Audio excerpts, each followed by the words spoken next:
Well, we have a really fascinating program tonight, and it's all thanks to Cliff. Cliff Lawvey, let's hear a round of applause for Cliff. Cliff sort of came up with this idea of taking some time to listen to the voices of Eleanor Franklin Roosevelt. Tonight we're going to be focused on Eleanor. And joining us tonight is one of the world's leading experts on Eleanor Roosevelt and Radio, Dr. Anya Luscombe, who's from the University College Roosevelt in Middelburg, the Netherlands. She's a professor of media studies there and has written extensively on Eleanor and radio. And so we're going to be listening to some clips tonight and talking about them and trying to provide some context for what it all meant. And before we get started, I just want to take you back in time a little bit to set the scene for us, because radio back then was a very powerful medium. So in 1950, about 50% of all homes had radios, and by 1960, 96% of homes in America had a radio. By contrast, in 1950, only about 5 to 10% of American homes had televisions, and even by the 1960s, only about 30% of American homes had television. So radio was still really the dominant form of broadcast communication. Now, picture magazines and newspapers were still very powerful in terms of news sources, but radio really was still the dominant force. Eleanor Roosevelt was really an incredible radio pioneer. In the 20s and the 30s, she was on the radio a lot. When she became the First Lady, during her years in the White House, she did about 300 radio broadcasts, some of which she did as part of her role as a First Lady, where there were news interviews or she was commenting on topics of the day. And some of them were commercial radio broadcasts. These commercial radio broadcasts she got paid for as a First Lady, and got paid quite well. There's records of her being paid $3,000 for one radio broadcast, which in the late 1930s would have been equivalent of about $56,000 today. So she was well paid for this, and it was somewhat controversial. Some of her sponsors included cold cream, mattresses, and coffee. So this personality made her very, very well known. She was really an outspoken advocate for this, for a number of different issues. Now, we're going to turn to Anya for a second and give us some picture of what role Eleanor Roosevelt played in American society, both in the White House years and then after FDR died in the post-White House years. Well, she was really extraordinary. I mean, she was the first lady to break with a sort of protocol of what a first lady would do, and so she was in the workplace. She thought it was very important that she could earn her own living, and so yes, she got a lot of money for these radio shows and also for her My Day column and various other publications, but most of the money went to charity during that time. So it was a way for her to support the causes that she believed in. She also, during the Depression, sent money to people who wrote to her and said, we're having a terrible time. So she sent them $10 here or $15 there. But the majority of the money went to the American Friends Services Committee that went into Arthurdale.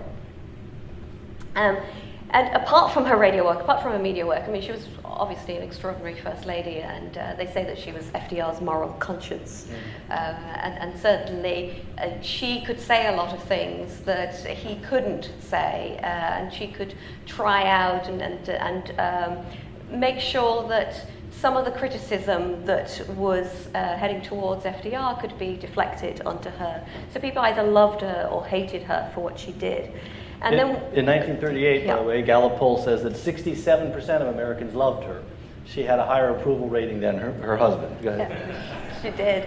And she's, even now, opinion polls vote her as one of the most important American women. So she should be on the next $10 bill. Anyway. Eleanor, hashtag the new 10.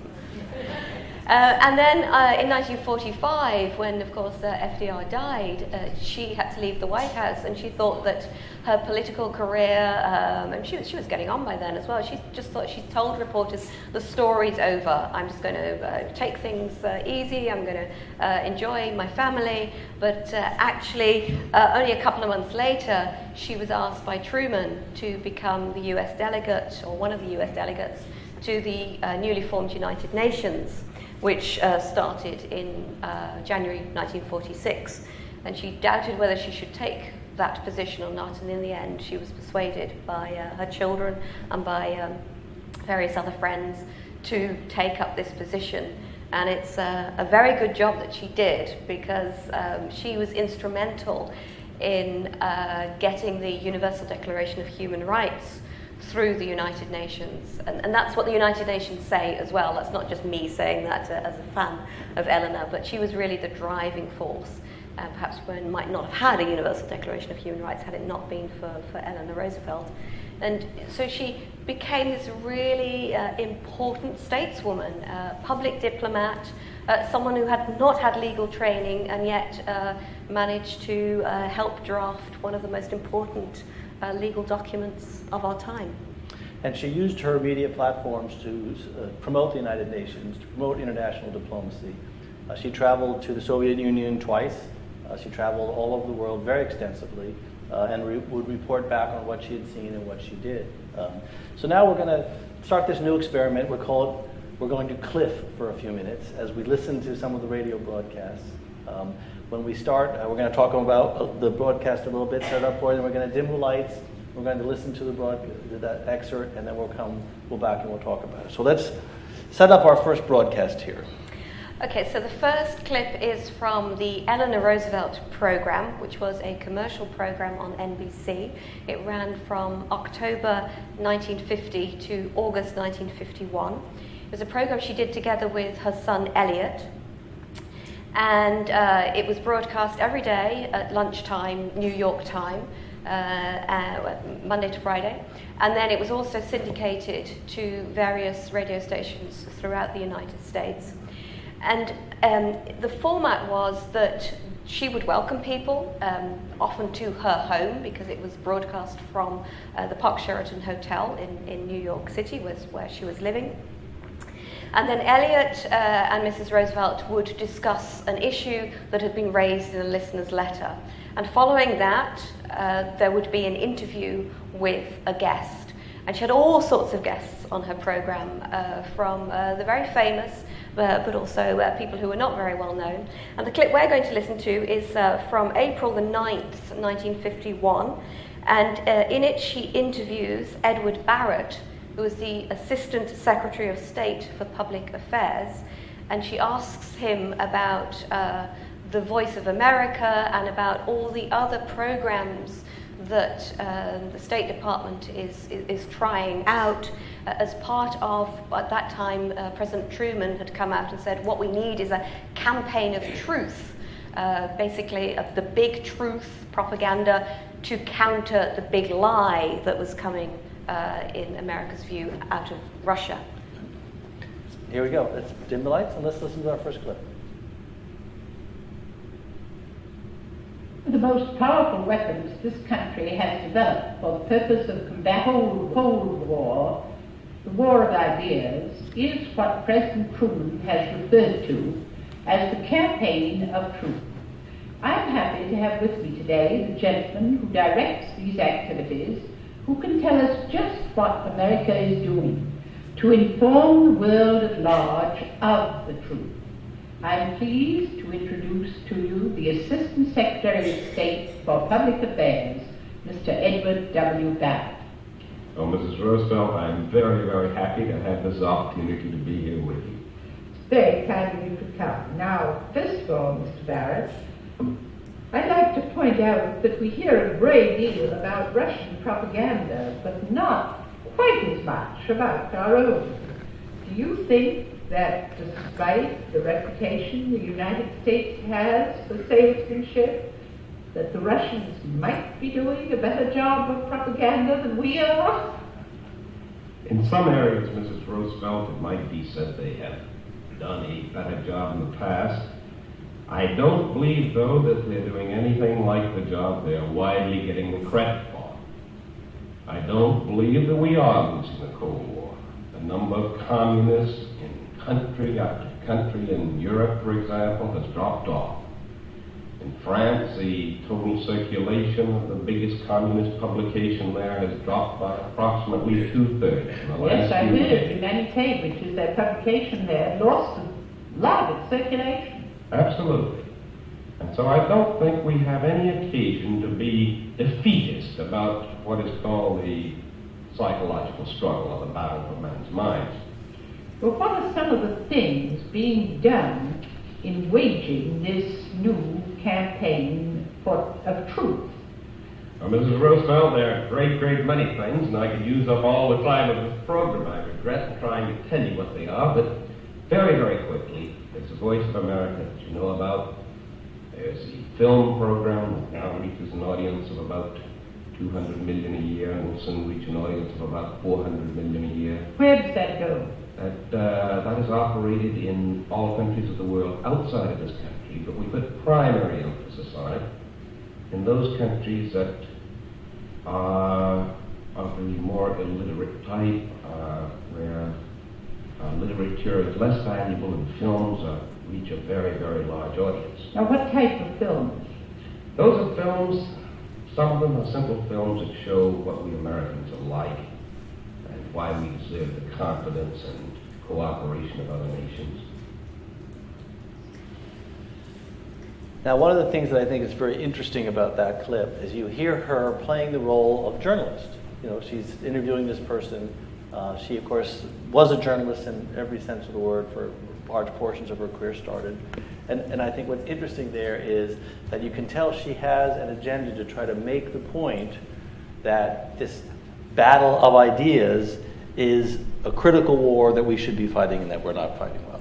Absolutely, because radio and films and propaganda in the Second World War, the American public and senators and congressmen said, well, of course there should be propaganda because we're using it, we're in a war, we should fight Nazis and Hitler. But as soon as the Second World War finished, and there was this idea, well, there's now peace, we don't need propaganda anymore. And her argument was always, well, actually, the only way to win hearts and minds is to carry on using this idea of soft power. And radio and films and literature and things that show what American life is like, warts and all, is the best way to show people what America stands for.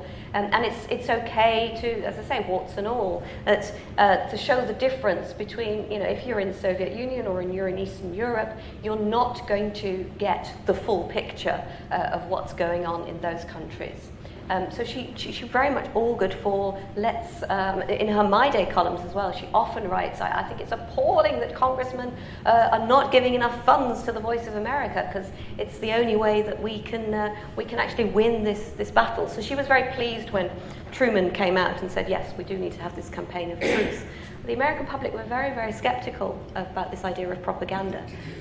Well, and Eleanor also personally knew the power of the media, because both when she was in the White House and afterwards, she would do these radio broadcasts and the audience would respond. She would talk about the letters. How many letters would she get over the course of the year? Well, estimates vary, but it's hundreds of thousands. And in her autobiography, post Second World War, she says that she's still getting 100 letters a day. And you know, it was much more when she was in the White House. And as well as Eleanor Roosevelt getting letters were also sent to NBC or ABC or CBS, whoever she was, and also to McCall's and the various publications that she was writing for. So hundreds and hundreds of thousands. And she responded to a very large number of them. And she would often read these letters or use the letters in the structures of her radio programs. So let's set up the next radio clip for us here with, go ahead. Well, in the 30s, she actually said to people, please write to me on her radio programs, and people did, but they didn't really use the letters in the programs themselves. Whereas in this 1950 program, it was a crucial part of the format of the show, that Eliot would read a little bit from a letter and then ask Mother to explain and to educate the public. She tried to think of radio as not just a way into the hearts and minds of people, but it's also a way to educate people.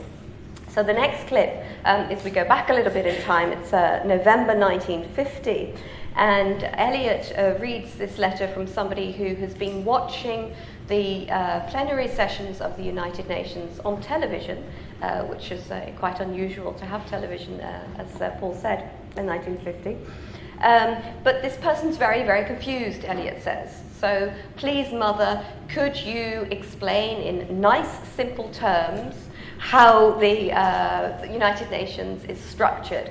And so she sets off on this journey, and we pick it up halfway through when she's really going into explaining the ins and outs. Let's roll a clip.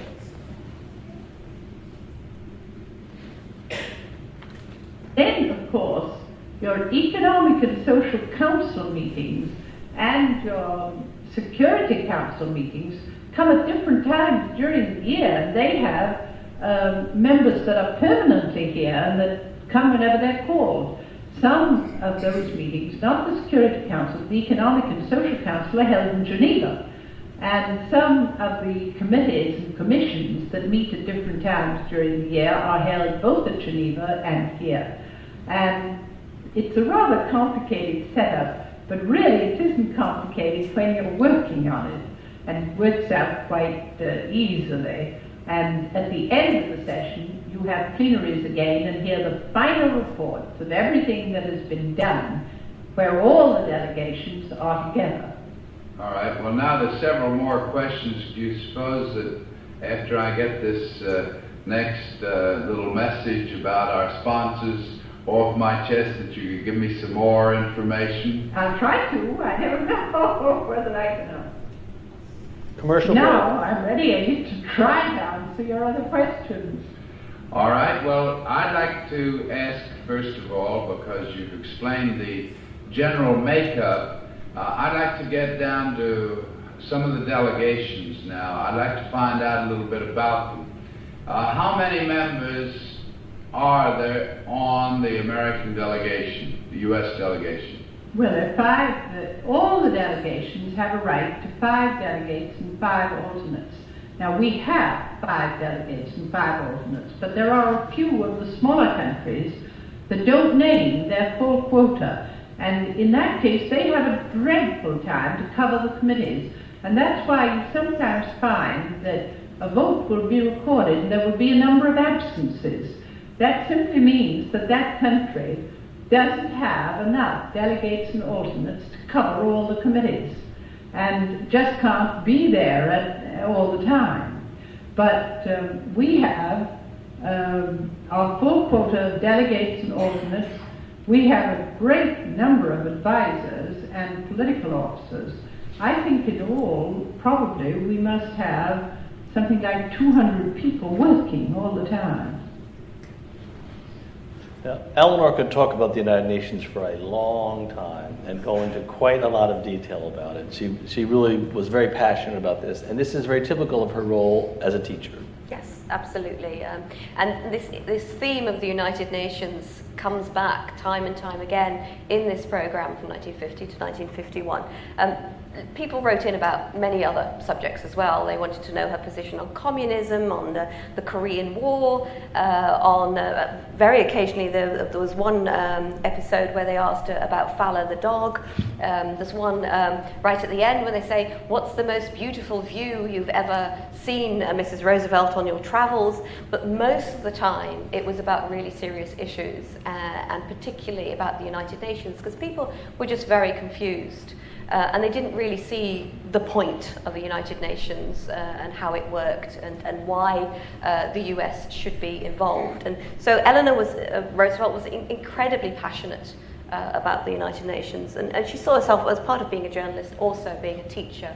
That was, the other most important thing to her education. And obviously there was still a large portion of America that opposed the United Nations, as there still are today. The people who didn't think the United States should be involved, they didn't want other countries telling us what to do. So she was also still fighting the cause to keep the United Nations alive, because she did feel it was the great legacy of her husband. And as much as she dealt with things on this very cerebral and intellectual level, she also could understand the basic needs of humans. This next clip is very interesting because she sort of goes right down to the most basic need at all. The Universal Declaration of Human Rights is fine, but people have to eat. So talk about this next clip. Okay, so this next clip is from 1951. Again, and in this program, she talks to Dr. Charles Malik. Now, Eleanor Roosevelt, you probably won't know who Charles Malik was, but he was one of the delegates who worked with Eleanor Roosevelt on drafting the Universal Declaration of Human Rights. And so Eleanor Roosevelt was voted as chairman of the Human Rights Commission, but by unanimous vote from the other countries. And so she served as chairman from 1947 to 1951, after which Charles Malik takes over as chair of the Human Rights Commission. And in this clip, which is actually, I have to warn you, it's quite a long clip, and Charles Malik has quite a strong accent, even though before he went to the United Nations, he was a professor at Harvard. So you're going to have to adjust your ears a little bit. But it's broadcast it was recorded in Switzerland, in Geneva, this particular program, and then shipped back to the United States for broadcast on NBC. And they're talking about, well, what's happening now in the Human Rights Commission? I'm no longer chair, so tell me, is everything going to plan? And Charles Malik starts talking about covenants, which, because the Universal Declaration of Human Rights is a non-legally binding declaration. It's just Eleanor Roosevelt called it a foundation stone for human rights in the world. It's a guide to which then covenants and treaties could be framed that are the legally binding documents. So it just served as a basis. And so now the work of the Human Rights Commission by 1951 is to draft these sort of legally binding documents that then the General Assembly can vote on. So they're discussing one of these covenants, the Economic, Social and Cultural Rights Covenant, about giving people everywhere in the world, all people, the same rights. And one of these rights would be the basic right to live, the basic right to food. And it becomes a very, very technical discussion, this. And it's actually Eliot that has to interrupt and say, well, I'm really sorry, Mother, but I feel that, as many other Americans with me, feel that we're not really familiar with what you and Dr. Malik are talking about.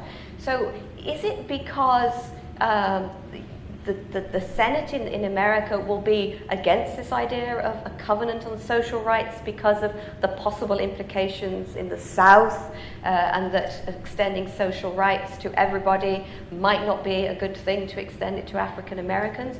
Or is it this important because other countries in the world are more occupied with other issues like the right to eat?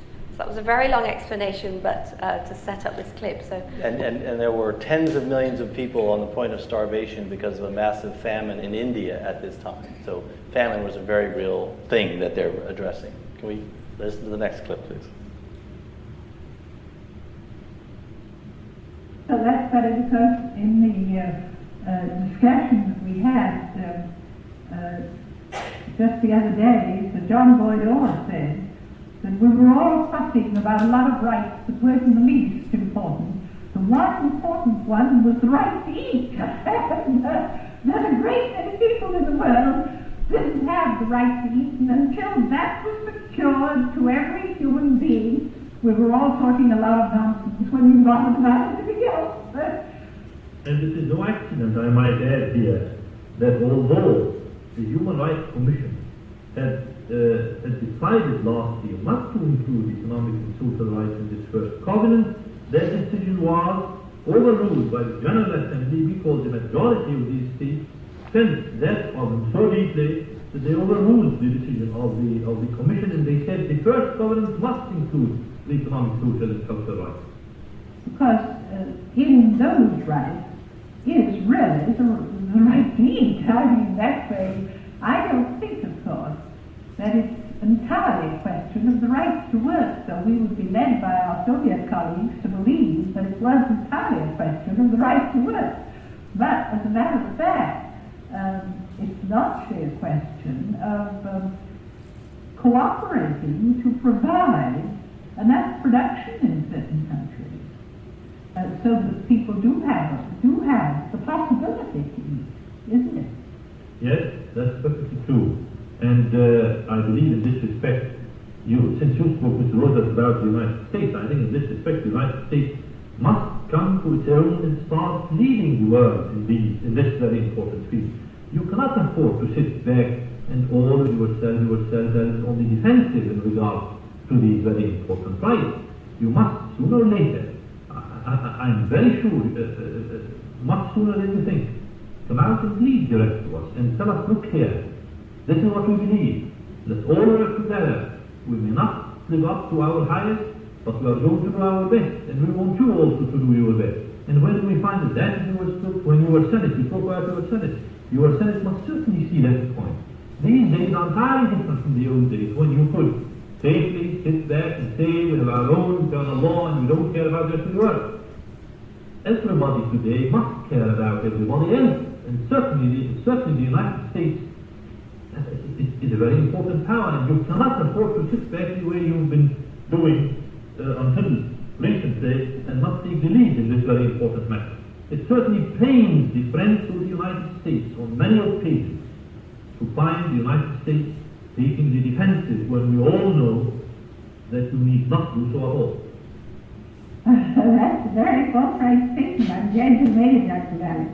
And that's also one of the things that my son brought up, and that is the very first article of the Covenant says there should be no discrimination against any human being because of race or creed or color and so forth.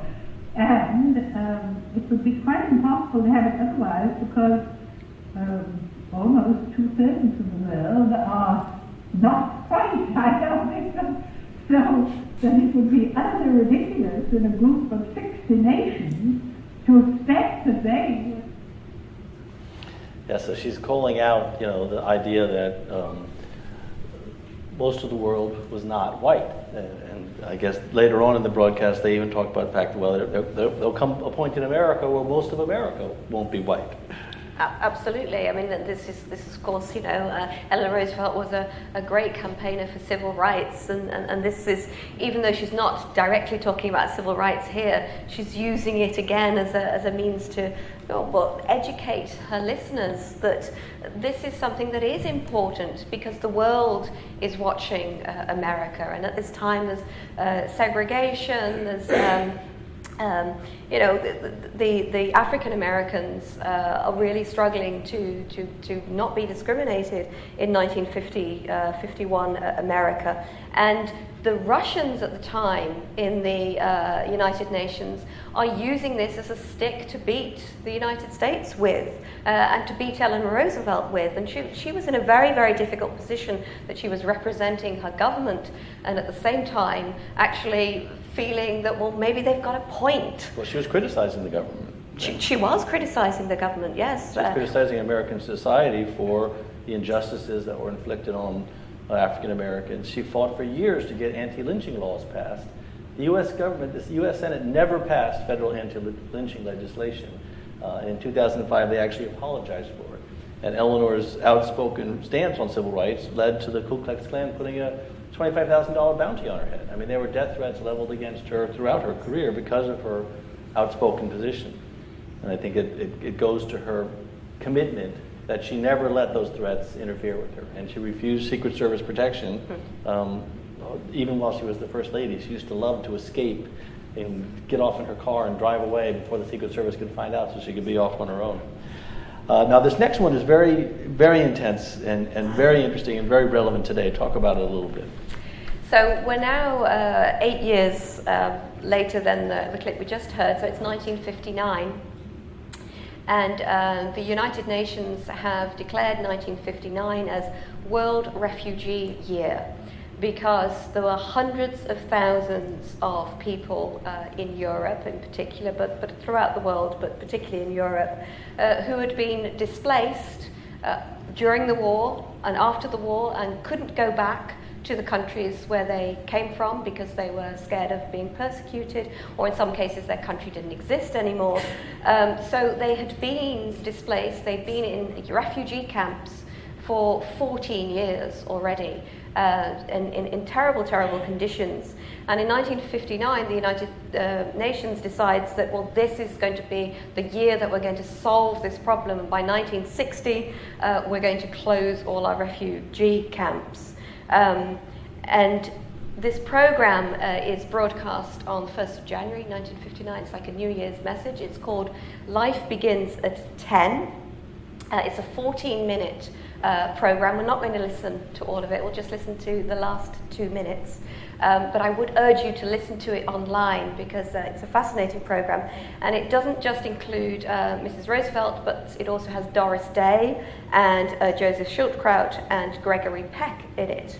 And why is it called Life Begins at 10? It's because it's centered around a story that Doris Day reads about this 10-year-old boy, Janusz, who has been in a refugee camp in Italy ever since he was born. And then he has given the chance to emigrate with his mother, because his father's dead, emigrate with his mother to the United States.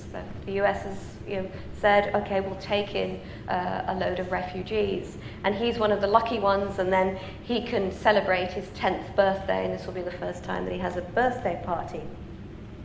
And in the bits that we're going to listen to, it's Mrs. Roosevelt says, okay, well, what can you, the public who are listening to this broadcast, what can you do to help?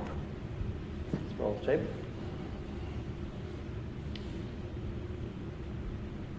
Now, what can we do to help? 60 nations have coordinated their efforts through the United Nations and World Refugee Year. What can we as individuals do? I should like now to call on Mr. Gregory Peck in Hollywood. You know what it means to be forgotten? The United Nations General Assembly has declared this World Refugee Year to speed up the rehabilitation of these forgotten men, women, and children. The United Nations High Commissioner for Refugees urges your support of this vital mission. The President of the United States has issued a special proclamation on behalf of the refugee. The United States Committee for Refugees says, help us, help the refugee. The earth is one. There is no place that is good when elsewhere in the world the destitute cry for our attention. When 14 years after the war there are still homeless, unwanted refugees. What is it then but a blot on the conscience of all of mankind? During World Refugee Year, we have an opportunity, each of us, to remove this blemish from the conscience of mankind.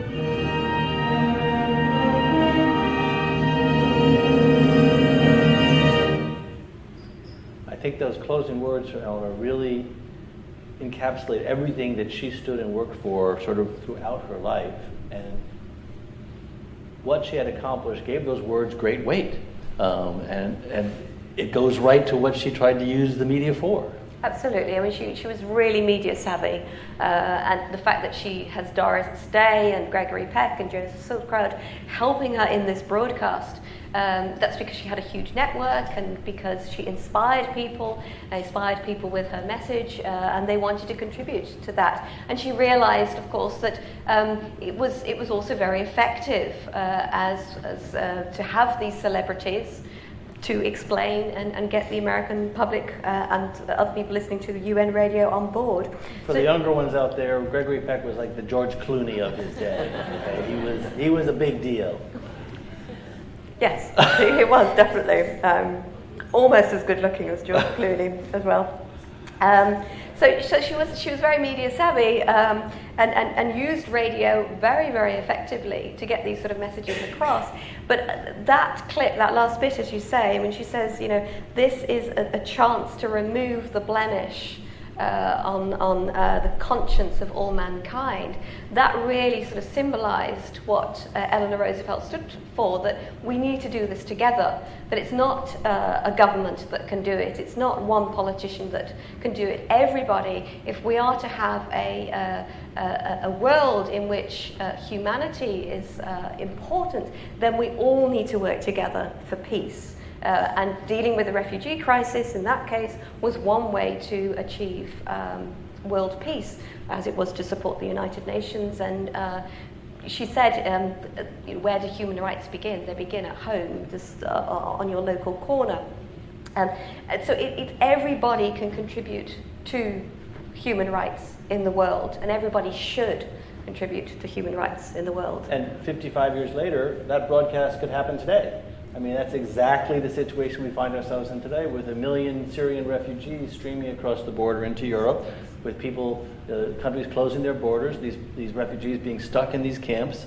If you look at some other parts of the Middle East and Afghanistan and Pakistan, there are refugee camps that have been in existence for 10 or 15 years. And I think the relevance of her message resonates today.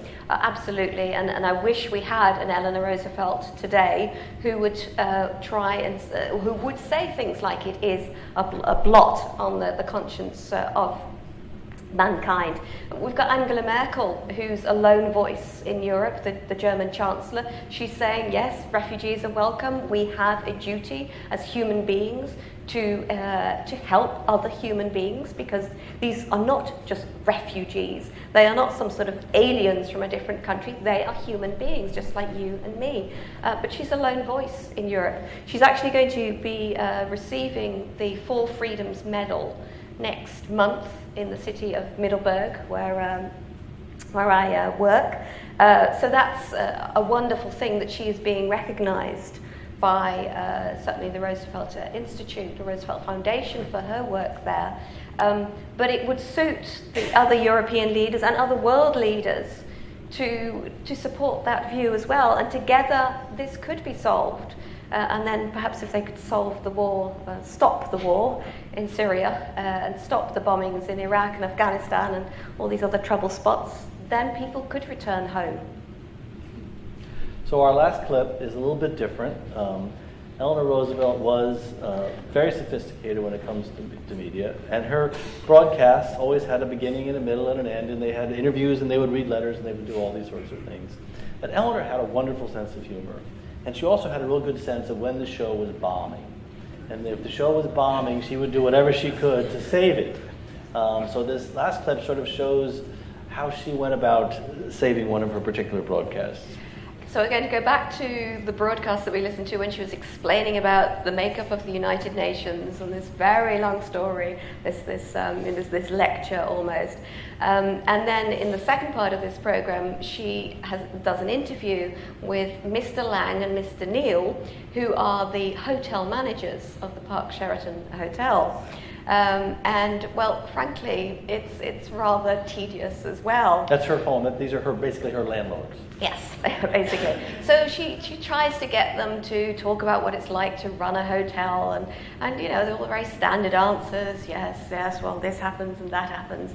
And boring. Yeah. So she clearly feels, well, I need to up the ante here. So she just sort of says, well, have you got any funny stories? And then the anecdotes come, and this is one of them. It's one of my favourite clips ever.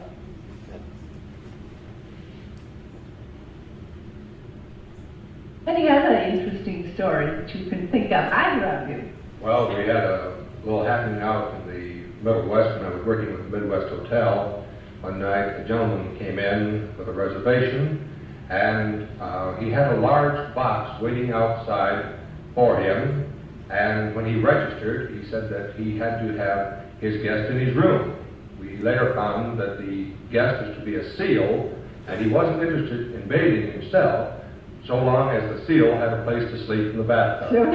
So he took a room and a bath, but the bath was for the SEAL. Is that right? That's right. I think that's very amusing. I wonder if you have any other kinds of animals? No? No, I can't think of anything at the moment. I can tell you about some I've had at home, but I won't because I see our sponsors should come in. A classic moment. Now, we're take any questions from the audience. We have a microphone set up somewhere. Is there a microphone over here, Cliff? Up there we go. We have a microphone here. Anybody has any questions? This is the world's leading expert on Eleanor Roosevelt and Radio. Somebody must have a question for her. Here we go. During the propaganda radio shows back in the early 50s, there was also going on where the communist in the movie theater, what's his name there, McCarthy is, by her promoting her ways of anti-communism, was that affecting the attitude towards these people in our country, anti-communist? Or do you feel that? No, I think quite the opposite, because she was very much against Joseph McCarthy. She was one of the few people who really spoke out against McCarthy and against the witch hunt of people in Hollywood. She was very critical, well before McCarthy, about the way that the House Un-American Activities Committee was operating. There is actually one of the programs in this series, 1950 to 51, in which she interviews Bob Hope. And she asks him about Hollywood and communism and so on. And then she doesn't give him a chance to reply. She just sort of launches into this tirade against this witch hunt that is happening in America. So no, she was, she promoted films abroad. She was very much at the idea that freedom of speech is for everybody, and people could be a member of any party as long as they were loyal. Yeah, but it's a very interesting question because it goes very much to the power of the media, and particularly how Senator McCarthy was using the media, where he would set up, I have a list here of names of people in the State Department, and of course it was blank, it had nothing. But the image of him shaking his hand and threatening this list, and it was one of the reasons that Eleanor was so outspoken about it, because she felt that the press and journalists weren't doing their job in challenging him, because there was this sense that if you challenged him, that meant you were a communist. And you would get on the blacklist, and then your career was over. So even though she was fighting the war for American propaganda overseas and was trying to defeat the communists in a ideological war, she also was equally opposed to the witch hunts in this country. Just a technical question. These were live broadcasts. They weren't. A technical question. These were live broadcasts. They weren't edited. So, some were live and some were pre-recorded. So did she ever stop someone from talking tactfully if it was going wrong? Yes. Yeah, I mean, she was an amazing journalist, a talk show host. And sometimes she's actually quite rude when someone's really, really boring. Or there's one interview where the person is just, the answers are just, well, this person's not answering Eleanor Roosevelt's questions, so she's sort of really sort of digging in and trying to, it's like pulling teeth sometimes. So yeah, some programs are very successful and others, not so. But she was always in charge. She was always in charge, yes, absolutely. Good, thank you. I wanted to ask, I see CBS on our mic there, and you mentioned NBC. Was, as far as like the contract of being with a certain broadcasting company or not, was there ever a point where she was in hot water and had to switch companies, or was there any drama to who was actually broadcasting to her? Not that I know of, no. They all wanted her, and it's whoever did the best deal, really. Interestingly, the controversy was more around the commercial sponsorship, and that there were those people who felt that she was demeaning herself by doing these commercially sponsored programs, and particularly because the show she did with her son Elliot Eliot had something of a reputation for being somewhat loose with his scruples, and so there was a sense that when you heard the part in one of the broadcasts where she says, well, now we have to go to our sponsors, and he would, sometimes do these very sort of fawning commercial, There's a wonderful one where he has to read something on behalf of Flamingo orange juice. And then he tries to engage Mother. Do you remember, Mummy, when we had this orange juice at our breakfast table? So that was, she dealt with it. Although Henry Mercantile Jr., who was a co-producer on that particular program, pulled out after a while because he felt that this was not something that was benefiting Mrs. Roosevelt. And interestingly then, they got Ben Grauer, who was a real announcer, to read the sponsor's messages so that Eliot didn't do it any longer. Actually, one of the biggest controversies around Eleanor was about a television commercial she did for margarine, right? Which, I can't remember what brand of margarine she did. And she came out and said, I was able to give all that money to a charity that I really believe in. So, I'm happy that if they'll give me a lot of money that I can use for good, I'm going to do it. But the show only lasted about a year because I think they did have some issues with ratings and sponsorship. But I think the bigger controversy was whether it was befitting a former First Lady to be engaged in these kind of commercial programs. And certainly in the 30s and 40s, she was criticized as demeaning the stature of a woman. This was not, a woman shouldn't be working, a woman shouldn't be making so much money. So it was worse that she was First Lady, but the fact that she was a woman was terrible. We have one back there, down here. We're going to be celebrating the centennial of women's suffrage in New York next year. And one of the things I was astounded to find out after admiring Eleanor for being an advocate for all of these civil rights is that she was actually anti-suffrage. Can you explain that, or can you give us any reason why she might be? It's quite a harsh criticism to say she was anti-suffrage. She was a product of Victorian times. She is somebody who, when you see how she grew as a person, as a politician, as someone in political office, and she changed her opinions. So it wasn't so much that she was really anti-suffrage, it was part of her upbringing that why, would this be necessary?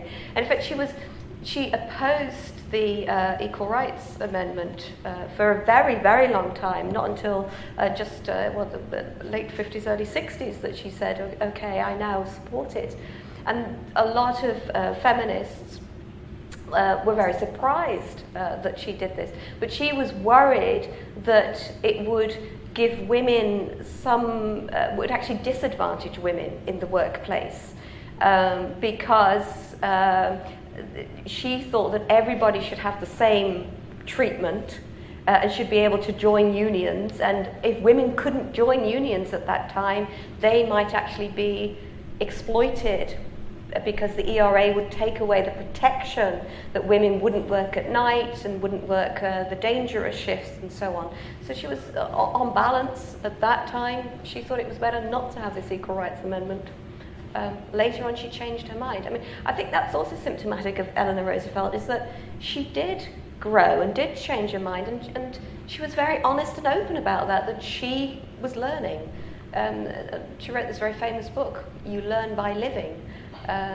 You have to keep learning, you have to keep changing, and there's nothing wrong with changing your mind. It's also important to understand the arc of her personal life and her professional career, which was that in the mid-teens, when at a point at which she was in her late 20s and 30s, she was totally a mother. She had 5 children she was raising. She was trying to keep a household. She was dealing with a very domineering mother-in-law. Her husband was on this ascendant political track. So she was not politically really involved at that period. It wasn't until the mid and late 20s when she started getting involved with some of her social work in New York City that I think she really opened up to understanding what her role could be. as an activist, as an advocate.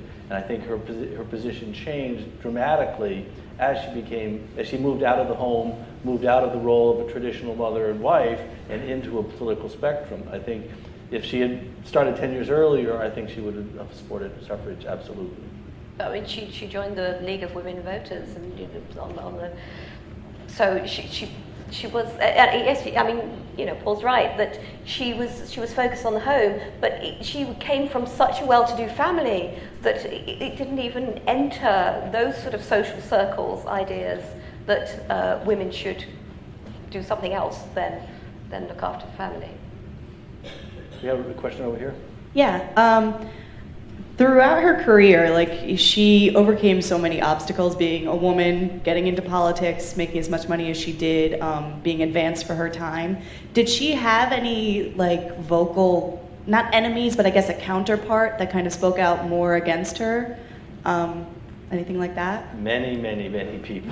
Yeah. I'm not sure if she had a specific sort of tormentor, but she was criticized very, very harshly in the conservative press, particularly in the Southern press.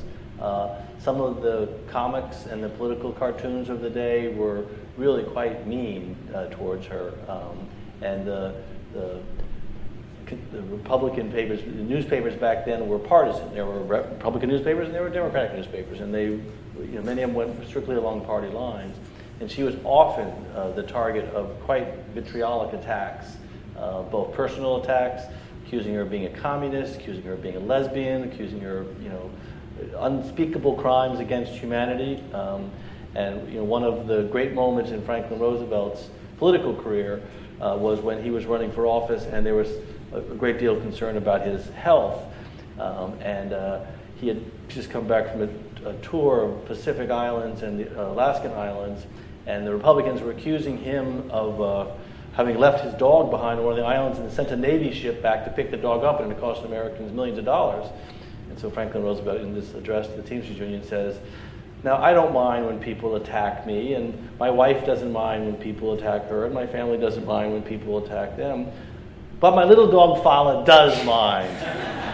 And he turned what had been a fairly effective attack by the Republicans into an incredible victory on his own part by using this sense of, we're grown-ups. We can take the attacks, but don't attack my little dog, Fala.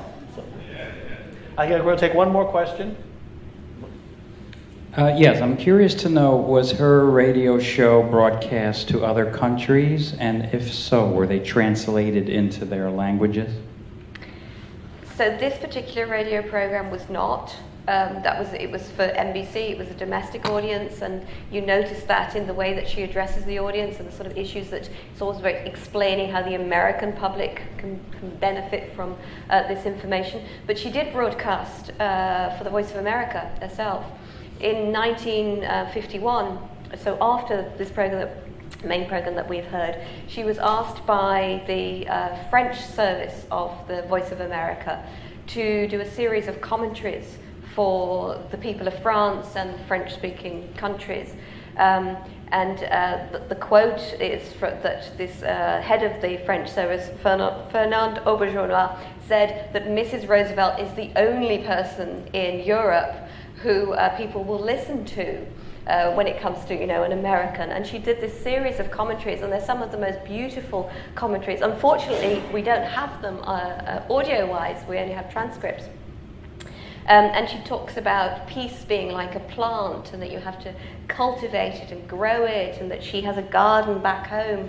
And again, that if you look at the letters that come in to these broadcasts, it's a mixture of people that adored her and said this, she was the best thing of, giving them hope in the dark days of the Cold War, and other people saying, "Madam, you are disgraceful, you're a fascist," and go back to America, and those sort of things. So.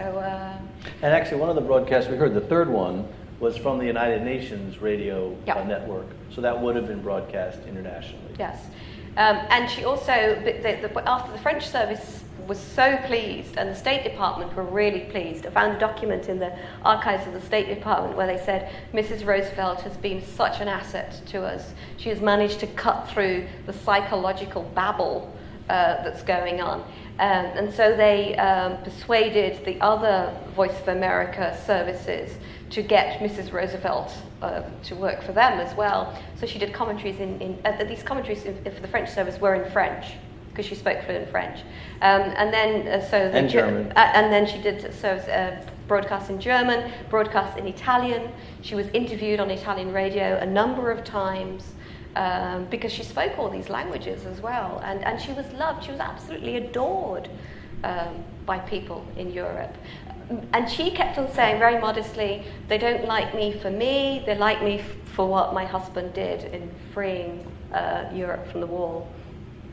Well, she was truly an international figure, and I think her voice was probably the most famous voice in the world for several decades.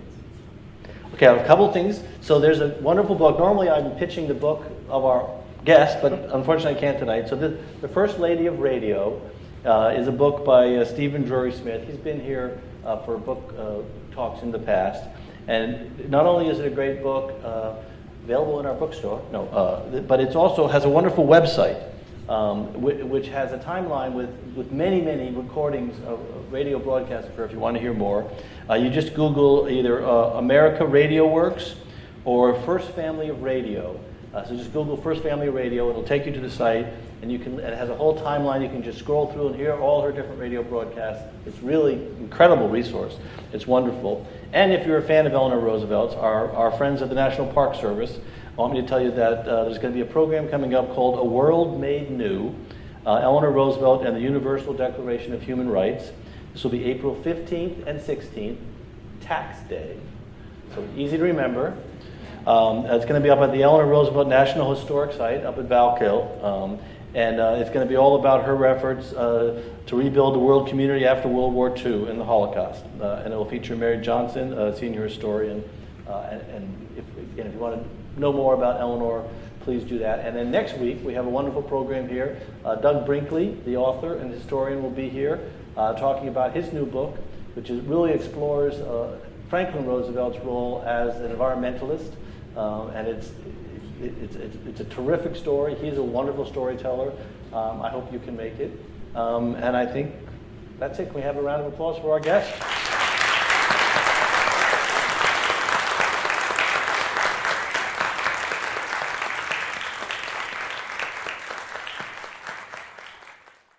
I, Franklin Delano Roosevelt. The only thing we have to fear is fear itself.